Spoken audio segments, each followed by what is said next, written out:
My next guest is the founder and CEO of LoveSac. He's also the winner of Rebel Billionaire from the mid 2000s at this point, right, Shawn Nelson? Yeah, old news at this point, but great to be with you. Thank you. I appreciate that. Yeah, so tell us about the LoveSac first for those of us who don't know what it is. Yeah, if you don't know LoveSac, you've probably seen one. If you've seen a giant, like 8 foot, $1,000 beanbag with probably a furry cover, that's a LoveSac. Lots of celebrities and YouTube gamers and influencers have them, what have you. We have showrooms all around the country that are now closed because of COVID-19, but we have 90 of those in malls and whatnot called LoveSac. And we mostly sell these really cool couches now called Sactionals with just two simple pieces. You can arrange and rearrange them forever, build them, grow with your life as it changes. Sactionals are the only furniture you could theoretically have the rest of your life. You could add to it, grow it, change it, rearrange it, change the fabric, wash the fabric, all these cool things. Yeah, well, I was recently in one of your showrooms in Scottsdale, Arizona. It was quite, the sectional was a big part of your store. Yeah, it's 80% of our sales overall now. So even though we're kind of known for a LoveSac, we sell these Sactionals mostly because they're just really a really cool solution for furniture, sustainable. Not only can it sustain with your life, obviously, but we make all of our upholstery from 100% recycled plastic water bottles. We actually are celebrating, it was Earth Day yesterday, as you know, and we celebrated our 50 millionth plastic water bottle or plastic bottle recycled into Sactionals furniture, making us the single largest repurposer of plastic bottles into home deck fabric in the United States. So really proud of that. So, you're an entrepreneur who's been through it all. You've been through bankruptcy, you've been through an IPO, you've been through growth, you've been through disaster. Yeah. How are you surviving this era? Because this is also now a major recession.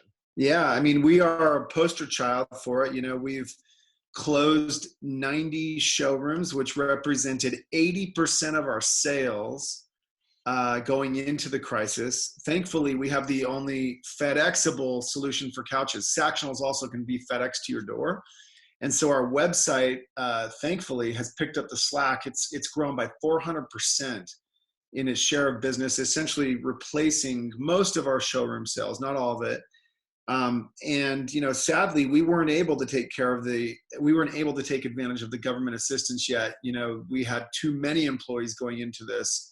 We missed that cutoff. And so we had to lay off 457 people, which represented, 57% of our total headcount. So not quite 2/3 of the company got laid off, at least the part-time employees. It's really sad.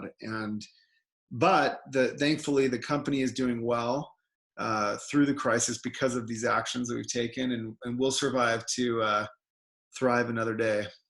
You think that, going forward, a lot of businesses have been in your boat where either you lay people off or you go down with the ship. If things resume, would those people be allowed to come back? Like, what do you have to say for all of those part-timers that were let go?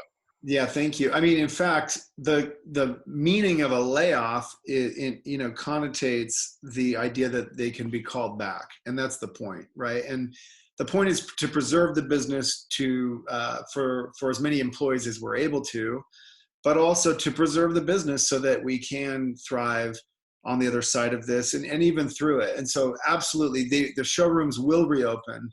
Employees, will be invited to come back and we'll find new associates through this. I mean, the sad part is LoveSac will do well.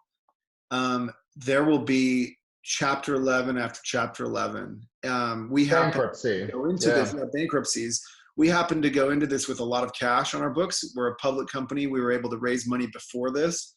And that's what you got to have. You have to have a lot of cash that you can use up as you get through something like this. If you're a business that's kind of living income by income, month by month, you shut down for a month, you're toast.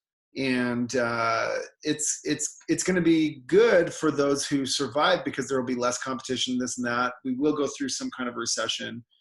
But it's really sad because there will be lots of businesses that just go under. And hopefully this government assistance does do some of the trick. but no matter what, it's a tough time. And then, all the employees that get dragged along with that kind of a mess. So I don't make light of it at all, but we're trying to do our best to navigate through it well. So my last question for you, Shawn, is a personal question. You are a person who lives in Utah, has an office in Connecticut, is always out on the road, and suddenly you've been confined to your home with your family, the children, the dog, the cat, the great outdoors. What's your advice for people with sudden lifestyle changes like your own? How have you been handling it? Yeah, I've spent more time at home in the last month or so than I have in my entire adult life. I've been traveling for work since I was 21 years old. And so this is wild. But I love it. It's great to be with my kids. I'd say, try not to, like anything in life, try not to wish it away.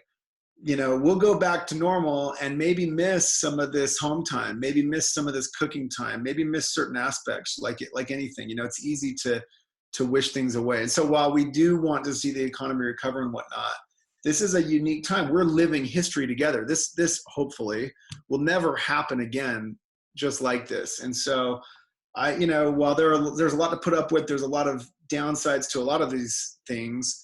I'd say try your best to enjoy it and find the happiness in certain aspects of it. Because when it comes back, you may not love every aspect of going back to business as usual.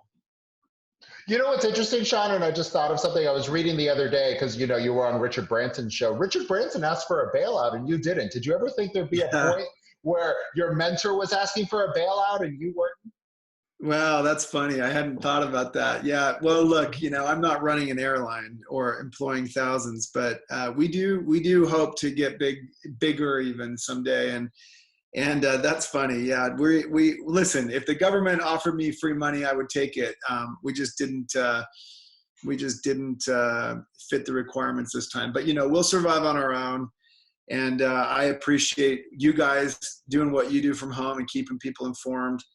And we'll be very happy to be growing and rehiring again for sure. Well, thank you, Shawn. Always a pleasure. Best to you and your family. Thank you so much. Appreciate you.